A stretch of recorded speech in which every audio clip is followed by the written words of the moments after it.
আজকের মাছটা দেখুন আপনারা, পুরো একটা বলতে গেলে চলে কুমিরের বাচ্চা বলা চলে, ছোট একটা 3 কেজি 800 মতো ওয়েট আছে। আমার কি বলবো, হাতে ধরে রাখতে আমার হাতটা ছিঁড়ে যাচ্ছে।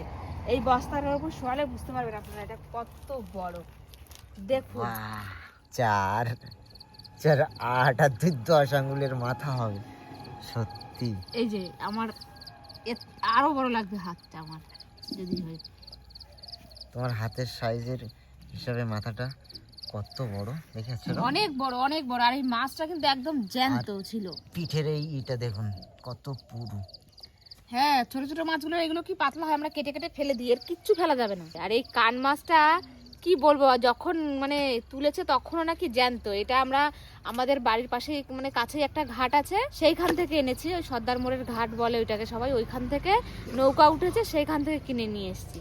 এটা কিন্তু হাইব্রিড মাগুর না, একদমই ভুল করবেন না কলকাতার মাছের সঙ্গে মিলিয়ে। সুন্দরবন নদীর বিরাট বড় কাই। আর এগুলো আমাদের এদিকে অনেকের পুকুরে যদি শখ করে কেউ ছাড়ে, নদীতে যারা মিন টিন ধরতে যায় তারা যদি পায়, তাহলে কিছু কিছু মানুষ আছে যারা এনে পুকুরে ছাড়ে। হয় শখ করে কেউ খুব একটা কম ছাড়ে, মানে বিষাক্ত তো খুবই। এই কাঁটাটা জ্যান্ত অবস্থায় থাকে, এই যে আছে। ভেঙে দিয়েছে এই কাঁটাগুলো। একটা আর এই দুই সাইডে দুটো। সবথেকে মনে হয় বিষাক্ত কাঁটা এর মতো বিষধর কাঁটা মনে হয় কারণ নেই। বলে দিলে নাকি 7 দিন পর্যন্ত জ্বালা যন্ত্রণা থাকে, ডাক্তার পর্যন্ত দেখাতে হয় মানুষকে এই রকমের বিষাক্ত কাঁটা। কিন্তু খেতে খুবই ভালো। তা আমি কিন্তু এই মাছটা আজকে একদমই কাটার কোনো দায়িত্ব নিচ্ছি না, বাবা কাটবে, সব যন্ত্রপাতি ধার ধার দিচ্ছে বাবা, এখন নিয়ে আসুক কেটে দিক। ডিম আছে পেটে মনে হয়, বাবা বলছি পেটের মধ্যে মনে হয় ডিম থাকলেও থাকতে পারে। মুখটা দেখুন কি বড়, পুরো ভিতর পর্যন্ত দেখা যাচ্ছে। এ হচ্ছে সেই সুন্দরবন নদীর মনস্টার যারে বলে আর কি, হেভি বড়। তা ওই আমি কাটতে পারি? এরকম সাইজের কান মাছ খুব কম দেখা যায়। মাথাটাই সারে, বুঝলো? কত মাথা। 1 কিলোর কাছে মাথা তুই ভালো, 1 কিলোর মাথা। না ডিম নেই, ডিম নেই না? না ও ভালো যাবে না একটু। এর ডিম তো সেই গুলির মতো হয়। নেই ডিম নেই। বাহ, ডিম না হলে তো খুবই ভালো। মেটেটা কত বড় বাবারে, সেই মুরগি টুরগি যেরকম বড় মেটে হয় সেরকম মেটে। মাছটাও তো কত বড় না, পেটের ভিতর থেকে নাড়ি ভুড়ি বেরিয়েছে মানে 500 গ্রাম। মাছ একদম টাটকা বুঝলে। একটা প্যাকেট নিয়ে আসি। তো বড় সাইজের মাছ তো, ছোট বটি দিয়ে কাটা। তেল পেটের মধ্যে সব তেল।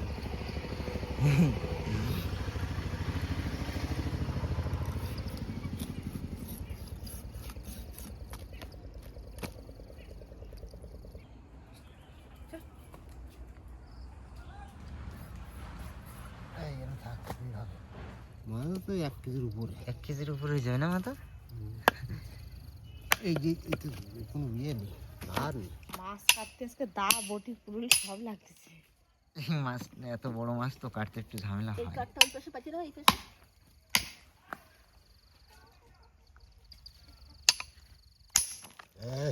ইয়ে বাবা, যা গেল ভাই, আর কোনো কাজ লাগে না। ওইটা দিয়ে আমি সবকিছু দাগ কুচি নেই, আমি ওইটা দিয়ে কাটিয়ে নিয়ে বেড়াই। কি সর্বনাশ আমার, কাঠ কুটো যা কিছু সব ওইটা দিয়ে কাটিয়ে, ওইটা দিয়ে মাছ কাটতে যে ভেঙে দিলে। কত বড় মাছ কাটলে বাড়ি লাগেছে না, ওই জন্য লোহা ভেঙে গেছে। একদম মুখের দিয়ে ভেঙে গেছে, কড়া লোহা।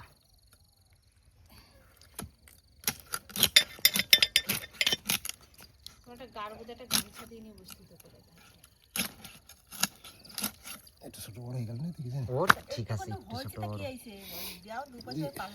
এই মাছটা কিন্তু আমরা একারা নিচ্ছি না, অনেকটা বড় মাছ যেহেতু, আমরা আর আমাদের পাশে একবারই ওরা 2 ফ্যামিলি মিলে আমরা ভাগ করে নিচ্ছি আজকে, ওই জন্য 2টো প্যাকেটে ভরে পাল্লায় মাপা হচ্ছে। এরকম মাঝে মাঝেই হয়, শুধু মাছের ক্ষেত্রে না, মাংসের ক্ষেত্রেও হয়। 2 প্যাকেটে ভাগ করে 2 পাশে দিয়ে ওজন করবা, তাই তো? ব্যাস একদম পারফেক্ট হয়েছে মাপ। মাছ প্রথমে কেটে 2টো ভাগে ভাগ করা হয়ে গেছে, 1 ভাগে এই প্যাকেটের মধ্যে আর 1 ভাগে এই বাইরে আমাদেরটা। এবার এটা ছোট ছোট পিস করে কাটা হচ্ছে।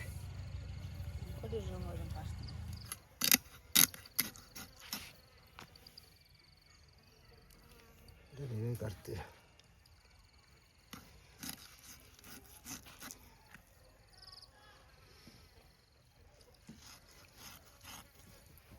ফোটে তো ভাজার সময় ঢাকা দিতে হবে।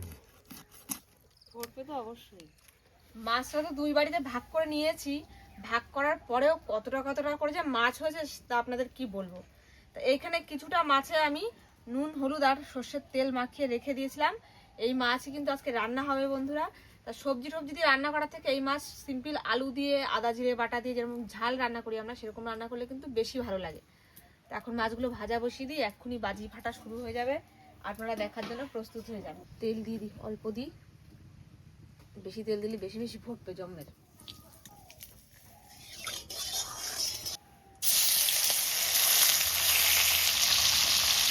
এই মাছে কিন্তু বন্ধুরা বেশি মশলাপাতি দেব না, আর মাছ যেহেতু একেবারে পুরো টাটকা ছিল, বরফও পড়েনি এইটায়, তো মাছটা কিন্তু খেতে খুব ভালো হবে, ওই জন্য বেশি মশলাপাতি কিছু দিচ্ছি না। আদা দিচ্ছি, জিরে, শুকনো লঙ্কা, এগুলো একটু বেটে নেবো, আর তার সঙ্গে 2 কোয়া রসুন দিয়েছি।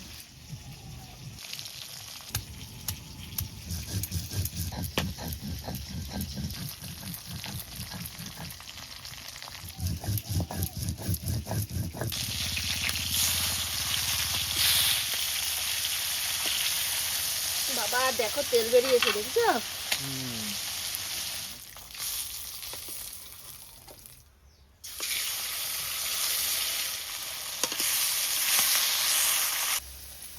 আজকে উনুন হচ্ছে সেই মাথায়, আর আমি এই মাথায় বসেছি।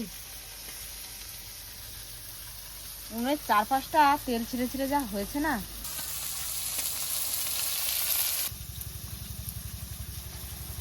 মাছের জন্য এরকম করে আলু কেটে নিয়েছি, না খুব মোটা না খুব পাতলা।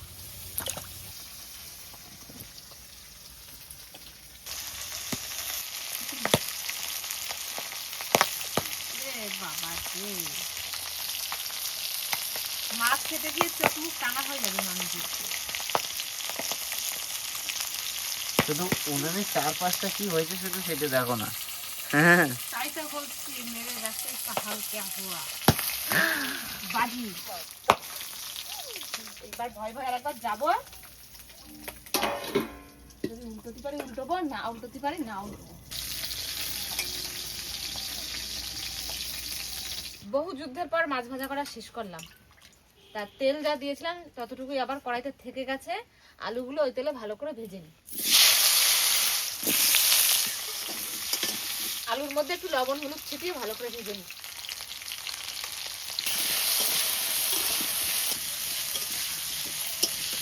আলুও খুব সুন্দর করে ভেজে নিয়েছি, লাল লাল করে ভাজা হয়ে গেছে, তুলে নিয়ে রাখ।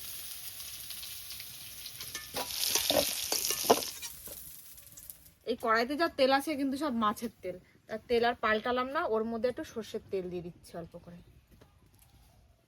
ফোড়নে অল্প কটা গোটা জিরে দিয়ে দিচ্ছি।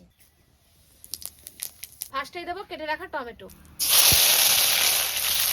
যেই মশলা বেটে রেখেছিলাম ওর মধ্যে একটু জল দিয়ে কড়াইয়ের মধ্যে ঢেলে দিই।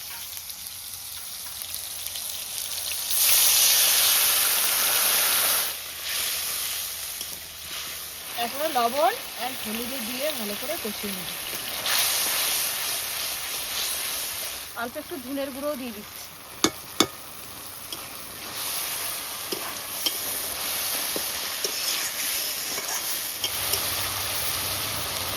মশলা থেকে পুরো তেল ছেড়ে দিয়েছে, এবার ভেজে রাখা আলু দিয়ে দিচ্ছি।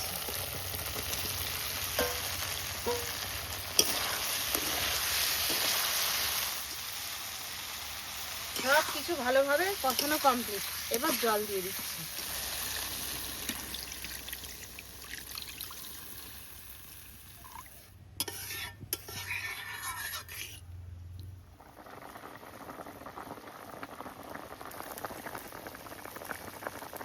কান মাছের তরকারি কিন্তু প্রায় শেষের পথে।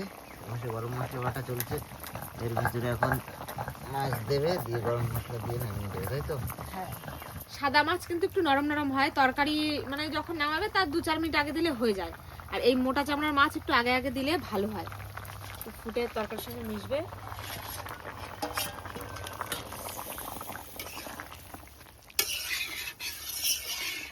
গরম মশলা বাটাটা এখন দিয়ে দিচ্ছি, তরকারির সঙ্গে একটু ভালো করে মিশুক, সেন্টটাও মাছের মধ্যে ঢুকে যাক।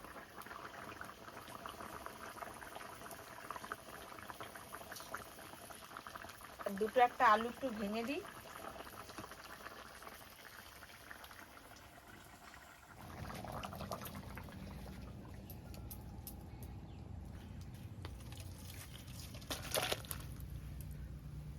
মাছের পিসটা তাকিয়ে আছে আমার দিকে।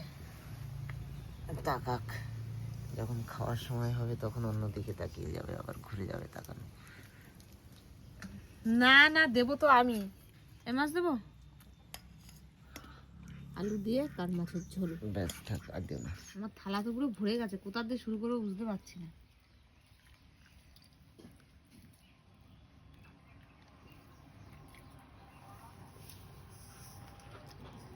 সারা বছর কান মাছের যা টেস্ট থাকে শীতকাল আসলে না টেস্ট আরো বেড়ে যায়। আর এইরকম পিসের মাছগুলো তো দারুণ লাগে খেতে আমার। এই জন্য আমি কিন্তু একটা নিয়ে নিয়েছি। আর এই সাইডগুলো একদম তেলে ভর্তি করা থাকে, এই যে কাটা সাইডগুলো।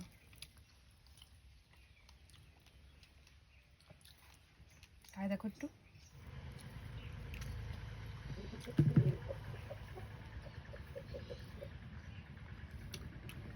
বিশাল টেস্ট মাছটা। যারা এরকম চর্বিওয়ালা মাছ পছন্দ করে তাদের তো এই পিসটা দারুণ লাগবে। আমার যদিও এত চর্বিওয়ালা পিস সেরকম একটা পছন্দ না, তবুও কান মাছগুলো খাচ্ছি। এই কানার কাটাগুলো যা টেস্ট না,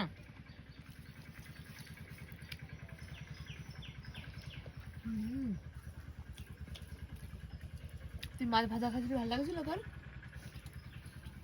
এখন ভালো লাগছে? বুঝেছো? থাক।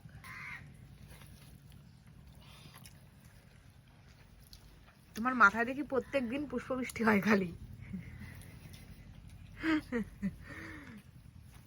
হলুদ হলুদ ফুল ভরা। মাছটা এত সুন্দর টেস্ট, কিছু বলার নেই। কান মাছ তো বর্ষার সময় নদীতে সব থেকে বেশি পাওয়া যায়, কিন্তু খেতে ভালো লাগে সব থেকে বেশি এই শীতের সময়। সেই উপরের কাঁটাটা দেখাচ্ছিলাম, যেটা চওড়া হলে বেশি ভালো হয় মাছটা, সেই কাঁটাটার মধ্যে পুরো তেল জমা আর কি। আর এই যে এখনো ভাত মেখে খেতে পারে না, রোজ ভাত মেখে দিতে হয় তাই খাবে। নিজে ভাত মাখায় জানিস খেলে কত টেস্ট লাগে। অনেকদিন পরে এরকম মাছ খেলাম, পেলাম ঘর টেস্ট পেলাম আর খেলাম, দুটোই সবসময় পাওয়া যায় না। তুমি তো আজকে ফার্স্ট, অন্যান্য দিন আমি ফার্স্ট হই খাওয়াই, আজকে তুমি ফার্স্ট। দারুণ, কিছু বলার নেই আমার। খাও খাও, তাড়াতাড়ি খাও, নাকি ধীরে ধীরে স্বাদ বুঝে বুঝে খাচ্ছ একটু? অনেকদিন রাতে খাচ্ছি তো তাই। আমার কিন্তু থালা পরিষ্কার, একটা মাছ রয়েছে, একটু খাই বসে বসে। তাহলে আরো দু পিস দিতে পারি। না, জিনিসের স্বাদ থাকলে না সেই তরকারিও খুব ভালো লাগে। দেখো হ্যাঁ, বলো, ঠিক তাই। হাতের রান্নার কোনো গুণাগুণ আছে কিনা আমি জানি না বন্ধুরা। অবশ্যই আছে। হ্যাঁ, না একই মশলাপাতি দিয়ে একই লোক রান্না করছি, হ্যাঁ অনেক সময় হয়। আসলে সব কিছু না, রান্নার কত সময় ধরে কি মানে পরিমাণ, তারপরে কত সময় ধরে কি কষানো হয়, এইসবের জন্যই হয়তো হয় আমার যতদূর ধারণা। আর যা রান্না করছি তাতে তো অবশ্যই টেস্ট থাকতে হবে, তার গুণগত মান না থাকলে যত মধু দিয়ে রান্না করে কোনো ভালো লাগবে না। এই মাছ তো এমন মাছ বন্ধুরা, আপনারা মানে অনেকটা পরিমাণ খেতে পারবেন। মানে হয় না যে দু এক পিস খাওয়ার পরে বা পেট ভর্তি করে ভাত খেয়েছি আর খাওয়ার অরুচি হচ্ছে, খেতে ইচ্ছা করছে না, সেরকম কিন্তু হবে না।